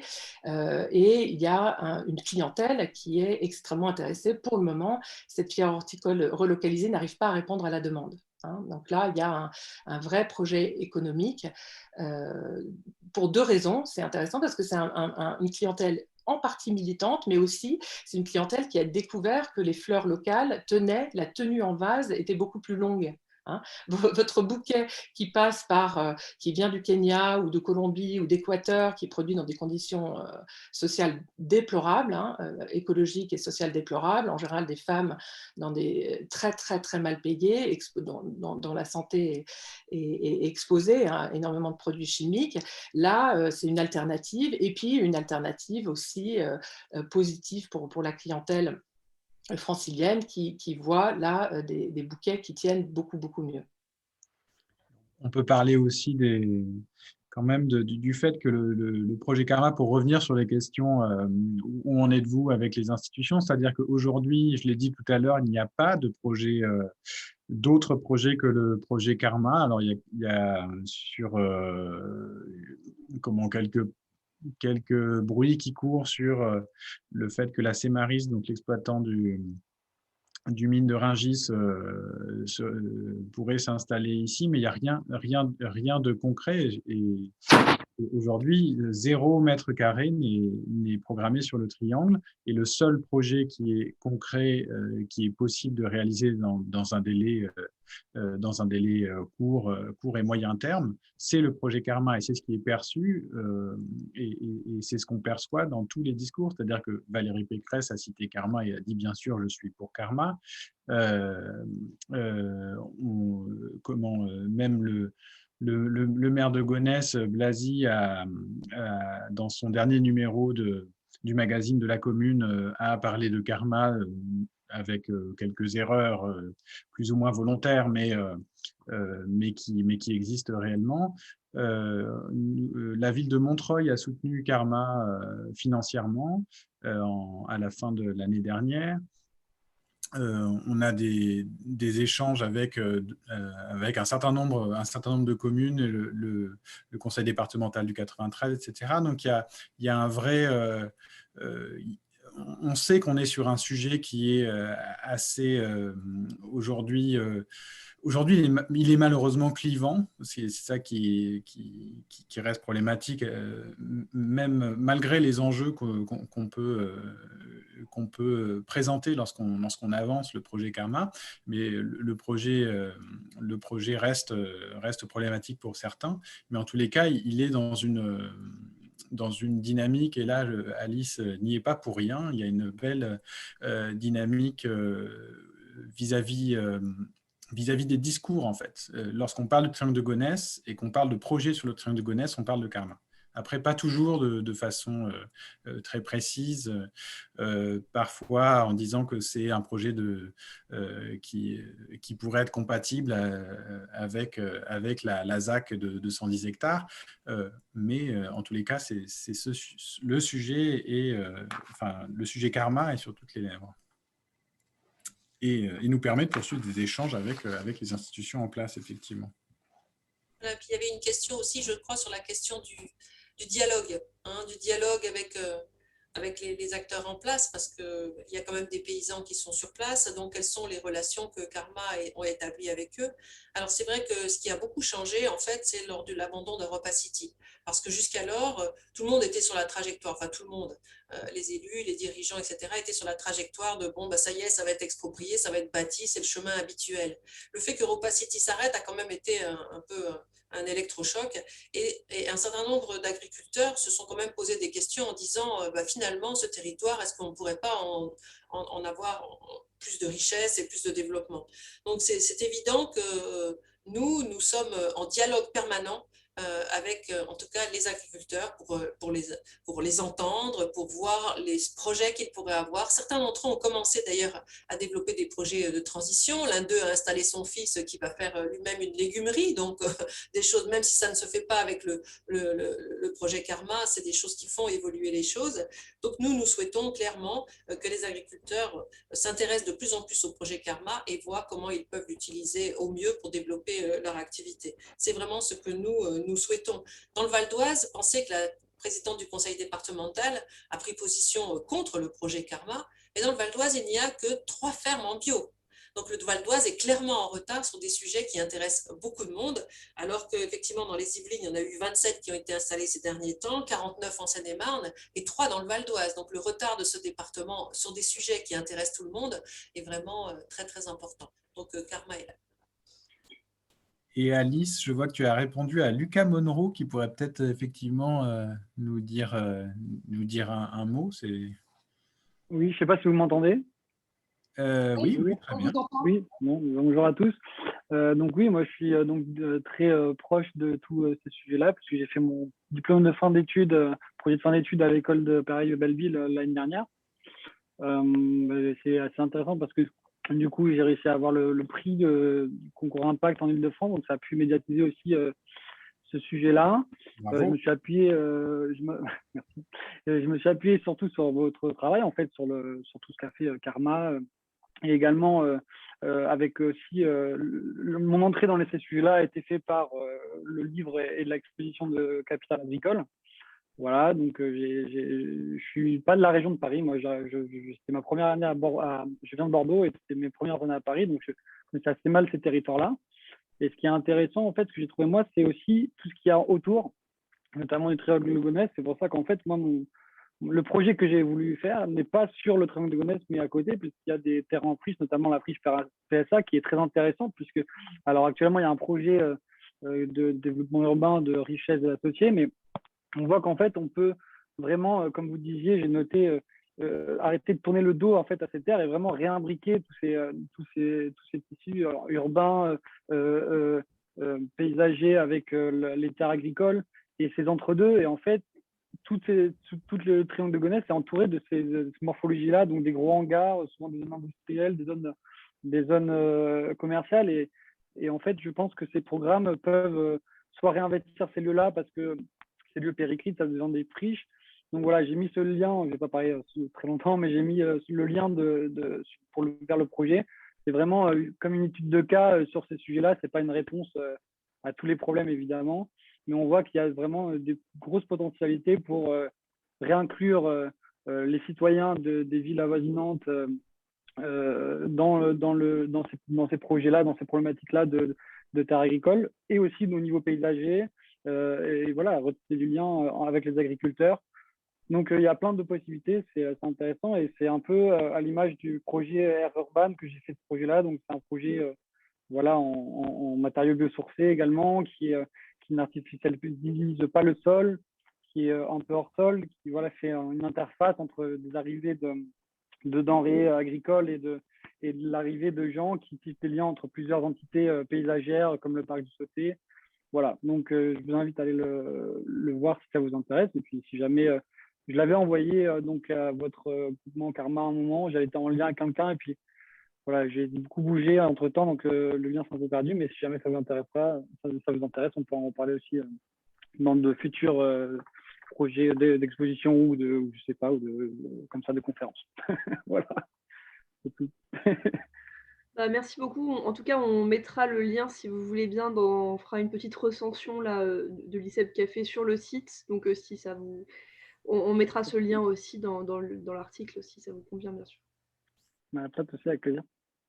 Oui, merci beaucoup. C'est une chose qu'on n'a pas eu le temps de dire, mais là, on est, Baptiste, c'est un jeuneau, mais Anne et moi, on est un peu plus vieilles. Mais il y a plein de jeunes dans Karma, et notamment des jeunes paysagistes, des jeunes architectes, des jeunes urbanistes.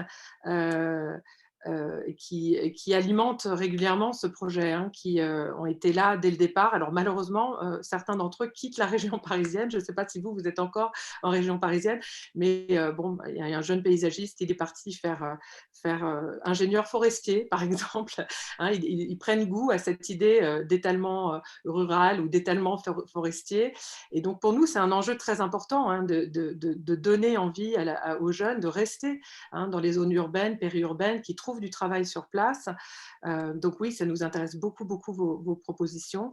Bon, moi, je m'occupe un peu du site internet de Karma, si vous nous autorisez à le mettre en lien, hein. On est aussi une association d'adhérents. On est de plus en plus nous sommes de plus en plus nombreux, et ça intéresse beaucoup nos adhérents, ces travaux de prospective, hein, de regarder une échelle, parce que de plus en plus les gens viennent vers nous en nous disant est-ce que vous ne pourriez pas venir faire Karma à Saint-Clément-de-Rivière, dans l'Hérault, est-ce que vous ne pourriez pas venir faire Karma, donc voilà, comme si nous devenions une sorte de laboratoire d'idées, hein, ce qui n'était pas intéressant. Oui, ce qui est intéressant, c'est qu'en fait, ça s'est fait complètement par hasard, puisque l'une de vos collègues est venue devant l'école d'archi de Belleville et distribué des prospectus, et c'est ça qui m'a donné l'idée. Ensuite, avec la manifestation qu'il y avait, à l'époque, le projet d'Europacity n'était pas arrêté, mais c'est comme ça que j'ai commencé cet intérêt-là. Et en fait, ce projet a fait beaucoup réagir. J'étais le seul à travailler dessus à ce moment-là, mais autour de moi, on a beaucoup parlé, et c'est des sujets dans les écoles d'archi qui, en fait, touchent beaucoup de gens. Donc, je pense que c'est intéressant aussi d'en parler avec tous les jeunes architectes. C'est vrai que si on ne s'y intéresse pas, parce qu'on n'a pas vu quelqu'un qui nous a parlé de ce projet-là, on n'aurait jamais eu accès à ça. Et c'est vrai que ça pourrait être intéressant, alors peut-être par le biais de visioconférences, parce qu'il y a encore la pandémie, mais dans le futur, pourquoi pas via des expositions ou des conférences en présentiel, parce que je suis sûr qu'il y a des groupements de professeurs ou des jeunes étudiants qui voudront travailler dessus, et le fourmillement et la stimulation de tous ces projets-là vont faire qu'en fait, il y aura des gens qui vont rejoindre plus, et il y aura de la médiatisation. La force du projet Europacity, c'est peut-être la seule, c'est le projet d'image, en fait. Et l'imaginaire que créent ces gens-là, il faut pouvoir en créer un qui est aussi fort de notre côté, sans être dans la caricature d'image, de promoteur et tout ça, mais donner une alternative aussi en tant qu'image, ce que vous avez commencé à faire dans vos diapositives. Mais c'est ça qui est intéressant aussi, d'avoir vraiment plusieurs plans de projets comme des cas d'études qui peuvent dire, ben, regardez, on peut faire ça, sans dire il y a une solution, mais il y en a plein. Et c'est ça qui va être intéressant, je pense.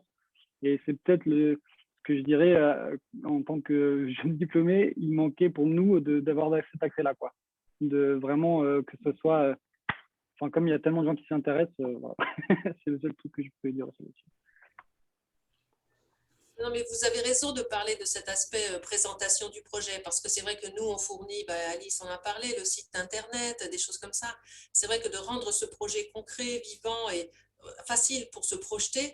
Tu es très étonnée lorsqu'il y a eu une manifestation à Villiers-le-Bel. Il y a une jeune fille qui est venue me voir en me disant « Ah, mais moi, je veux parler, je veux dans les lycées présenter le projet avec vous, etc. Est-ce que vous seriez d'accord ?» Et pour nous, c'est formidable. Ça veut dire que le message était passé, que justement, le projet Karma propose un projet qui est enviable parce qu'il n'est pas fermé. C'est un projet qui permet aux gens de se dire « Ah bah, et moi, pourquoi je ne ferai pas ma part? Pourquoi je ne prendrai pas ma part dans ce projet-là ?» Donc, c'est vraiment ce que nous souhaitons.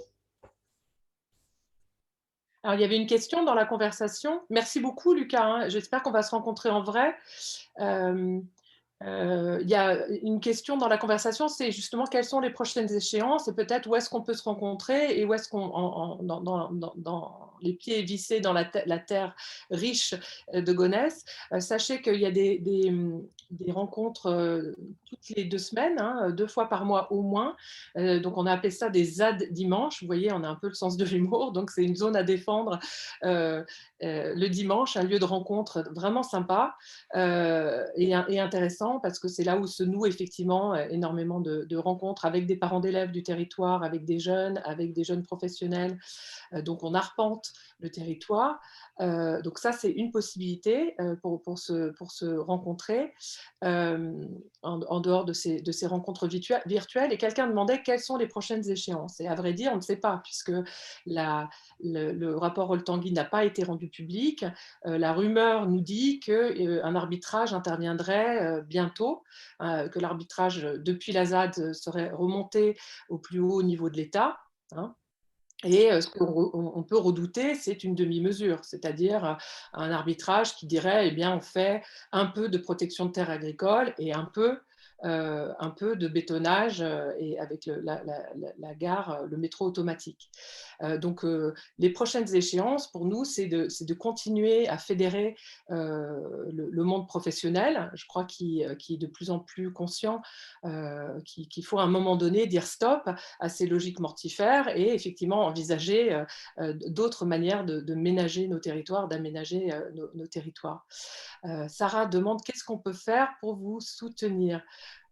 Alors, il y a un serment du triangle aussi qui a été publié, donc qui est sur le site d'Agir pour l'environnement, qui a reçu, je crois, 11 000 signatures, peut-être un peu plus maintenant, et donc il commence à se propager un peu dans toute la France, dans tous les endroits où les gens se disent, bah oui, effectivement, on est en train d'exproprier des terres pour faire des infrastructures lourdes, et donc ces expropriations, les fameux 110 hectares qui sont maintenant dans le giron de l'établissement public foncier d'Île-de-France, les PFIF, qui avaient exproprié les agriculteurs et les exploitants actuels pour faire Europa City et pour faire la gare, eh bien, c'est de dire ces terres, finalement, elles nous appartiennent.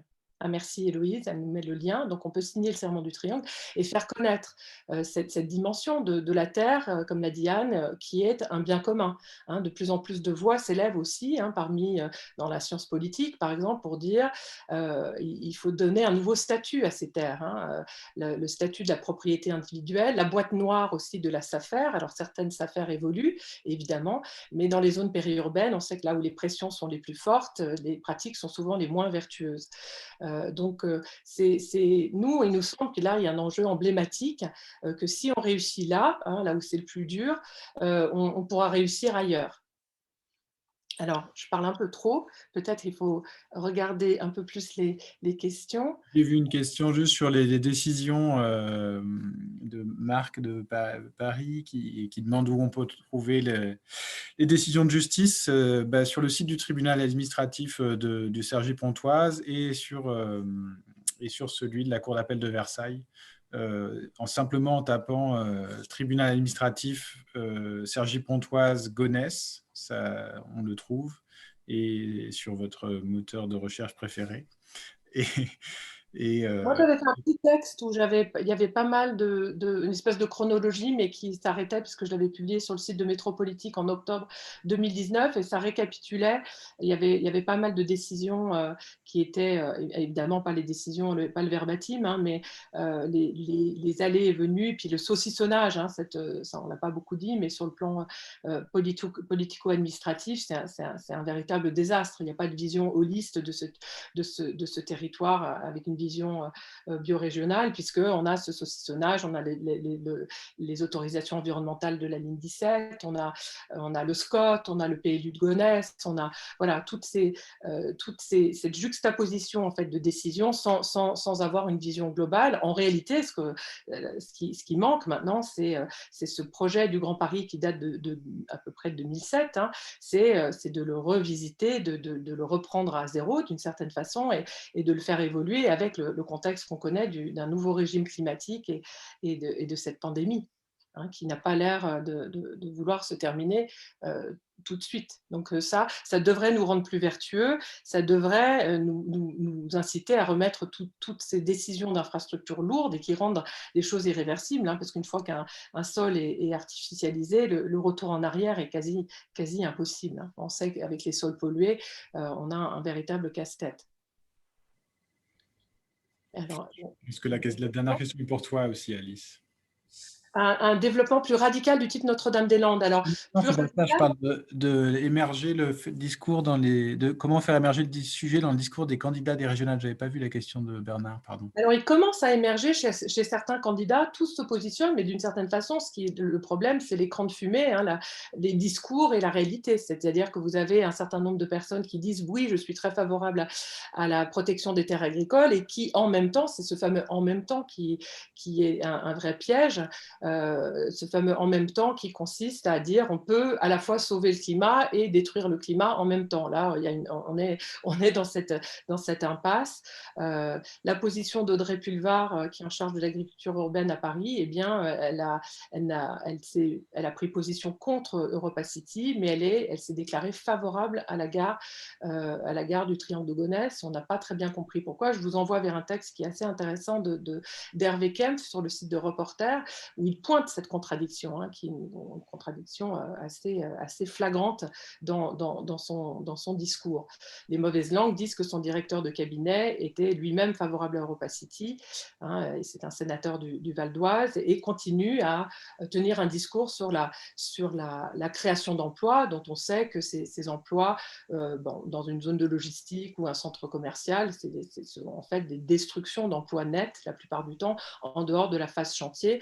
En dehors de la phase chantier où il peut y avoir de la création d'emplois, les emplois créés sur ce type de zone de logistique ou centres commerciaux ou bureaux, hein, c'est souvent des déplacements d'emplois. Merci à Kiki Lambert qui vient d'envoyer la référence vers le texte d'Hervé Kempf qui pointe cette contradiction.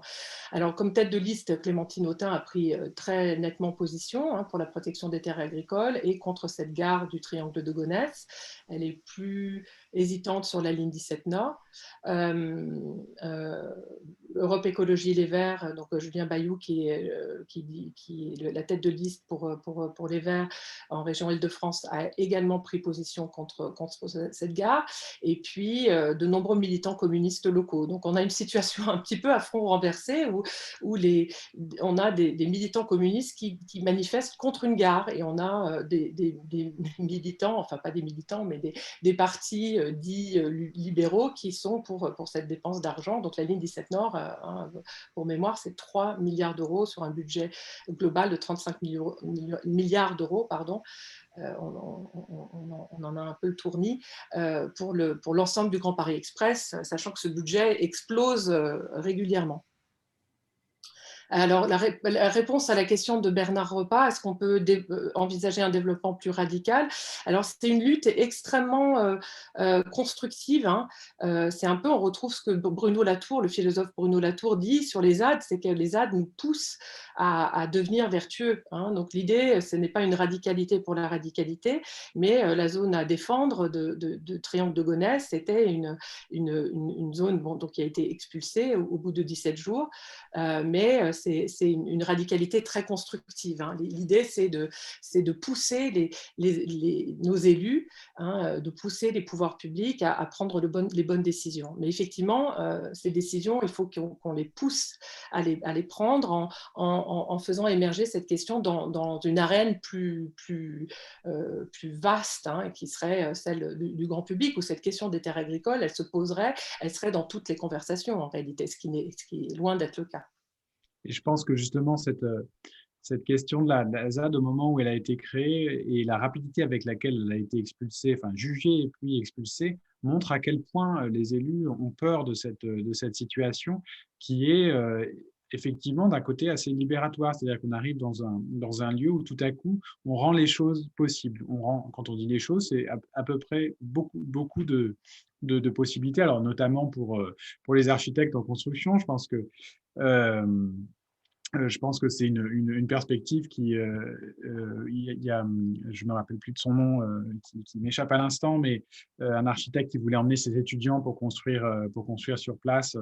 Enfin, il y avait une dynamique qui était là et qui montrait que des choses sont possibles. Et cette peur, en fait, et la façon dont elle est caricaturée, montre vraiment à quel point elle est puissante, en fait, cette manière d'intervenir sur le territoire.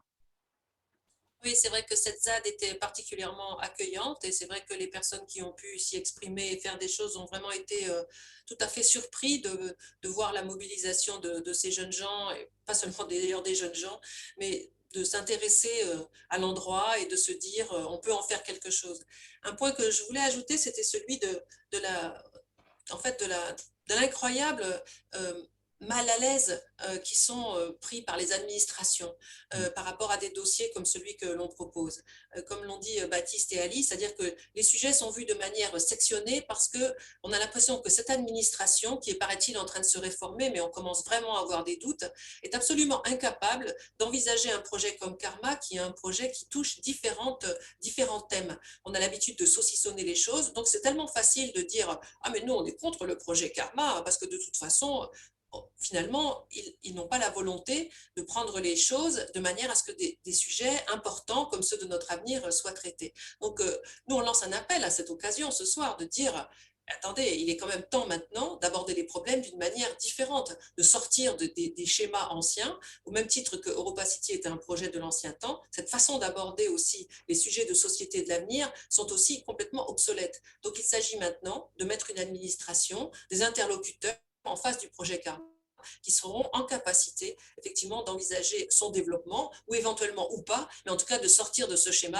gare égale urbanisme égale bureau égale... Voilà, ça aussi c'est complètement obsolète, Monsieur le Président.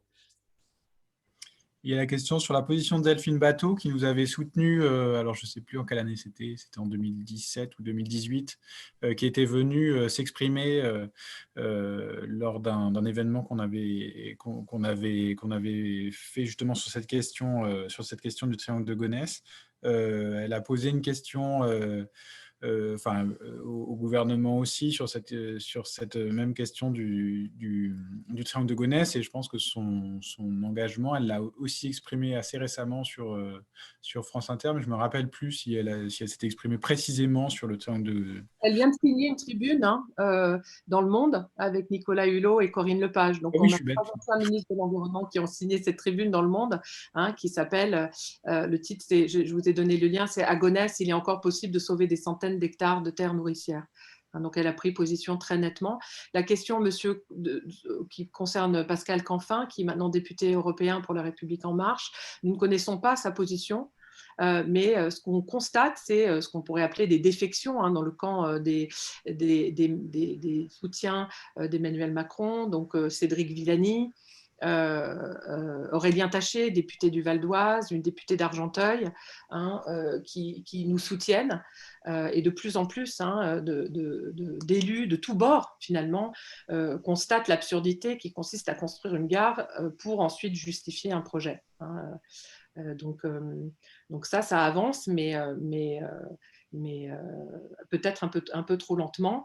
Nous, ce qu'on souhaite, c'est effectivement, à l'occasion de la loi climat-résilience qui va entrer en discussion à l'Assemblée nationale, c'est que cette question de l'urbanisation des terres agricoles, parce que vous savez sans doute que cette loi prévoit de diminuer par 2 le rythme de l'urbanisation, c'est de poser la question, est-ce que diminuer par 2, c'est suffisant? Il y a d'énormes trous dans la raquette, notamment la possibilité de construire des entrepôts de logistique, et donc des entrepôts Amazon. Donc là, il y a eu un lobbying extrêmement puissant pour permettre un certain nombre de constructions et d'urbanisation dont on sait qu'elles créent très très peu d'emplois, puisque les entrepôts Amazon, et puis quel emploi d'ailleurs, mais ces entrepôts sont très fortement robotisés. Donc l'idée, c'est que cette question-là, elle bascule dans une arène nationale plus vaste.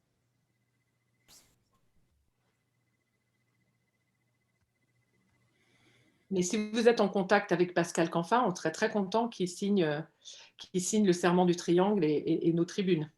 Et oui. Est-ce qu'il y a des liens possibles avec les luttes contre l'artificialisation à l'occasion des Jeux Olympiques de Paris 2024? Alors, il y a des liens très importants, parce que effectivement, l'idée de la page blanche, de l'artificialisation possible, du bétonnage, ne concerne évidemment pas que le triangle de Gonesse. Ce territoire est une cible.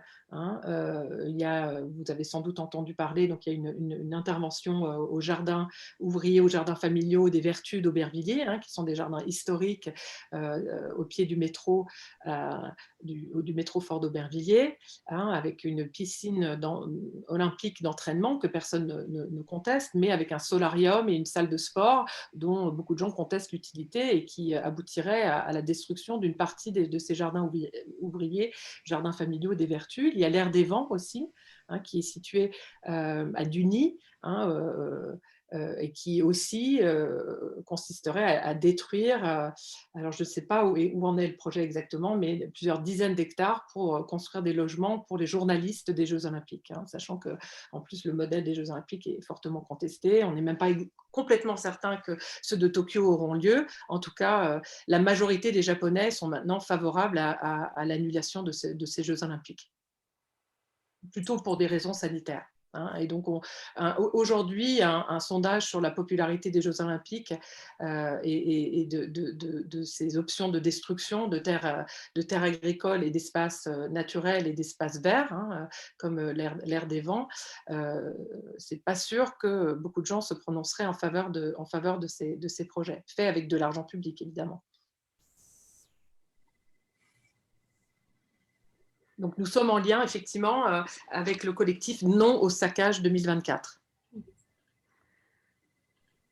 Et aujourd'hui, il y a quand même un objectif affiché d'une certaine partie des élus de faire du zéro artificialisation. Donc, comment est-ce qu'ils arrivent à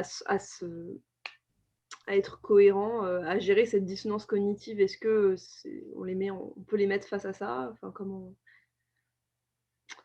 faire? C'est une bonne question.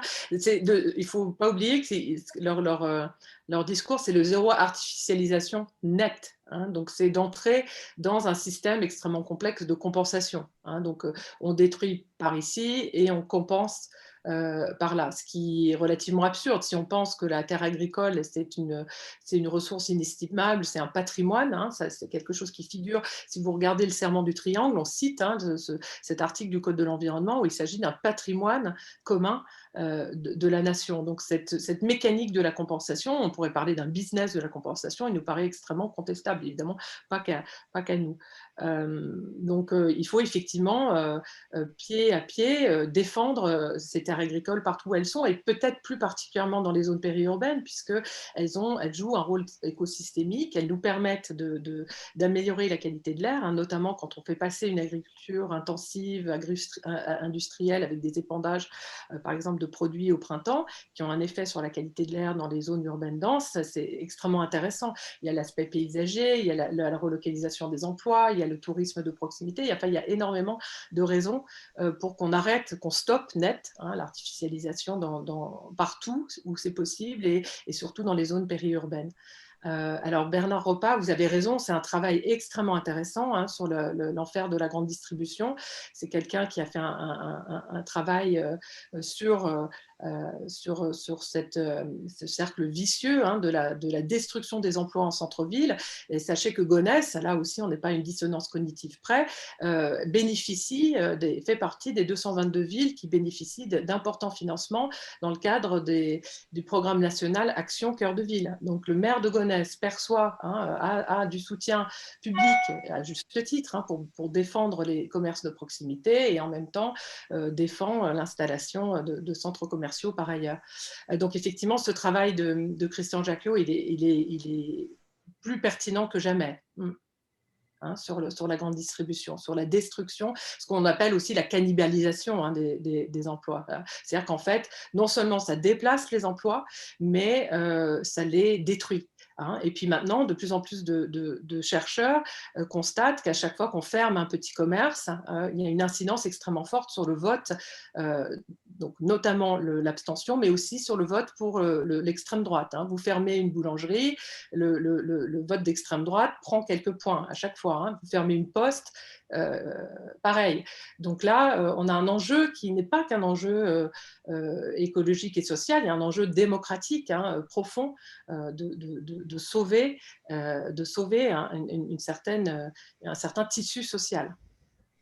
Je pense que sur la question de l'emploi, il est important aussi de noter que sur le territoire, de Roissy Pays de France, en fait, en théorie, on a 0 chômage, voire des emplois en plus. C'est-à-dire qu'il y a plus d'emplois disponibles que de salariés potentiels sur le territoire, de main-d'œuvre sur le territoire. Pourquoi est-ce que c'est pas le cas? C'est simplement parce que la palette d'emplois disponible est très très réduite en fait, parce qu'elle est simplement polarisée autour des entrepôts et du système de logistique lié à l'international et au fonctionnement de l'aéroport de Roissy. Si ça vous intéresse, il y a un petit dossier sur le site de l'APUR, donc Observatoire des quartiers de gare du Grand Paris, qui est assez étonnant parce qu'il y a donc il présente à la fois la gare de Villepinte, parc des expositions, du Grand Paris Express sur la ligne 17 et celle du Triangle de Gonesse, et avec un certain nombre, un crible d'analyses, et ce qui est assez disons que j'ai du mal à dire l'adjectif parce que ça serait peut-être un petit peu déplacé, mais c'est presque comique en fait de voir à quel point ces indicateurs ne sont pas appropriés du tout à la situation réelle de cette gare sur le triangle de Gonesse, puisqu'on y parle, alors là je l'ai devant les yeux, mais on y parle de concentration, de densité bâtie. Alors, bah oui, il y a 0 densité bâtie. Quartier de gare, il n'y a pas de quartier.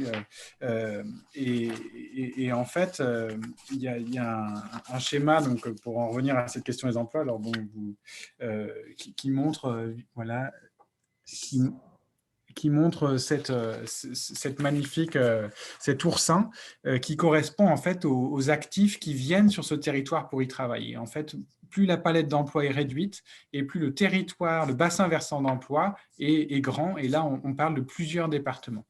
Donc, un des enjeux aussi liés à Karma et à cette question de la transition des territoires, c'est aussi de relocaliser les emplois et de les diversifier pour permettre qu'ils soient à destination des habitants, en fait, et des habitantes du territoire.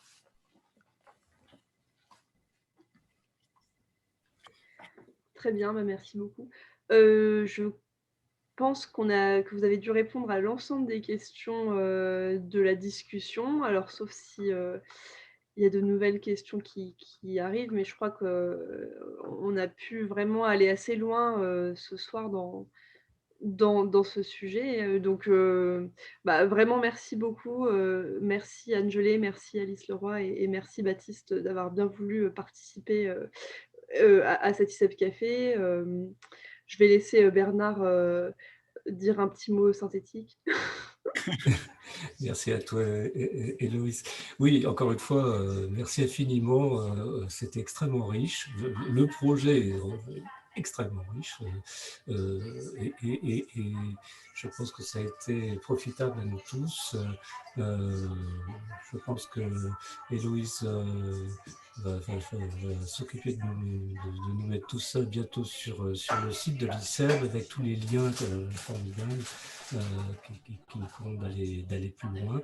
Et puis on reste tous très vigilants, on vous soutient. Merci encore et bonne soirée à tous.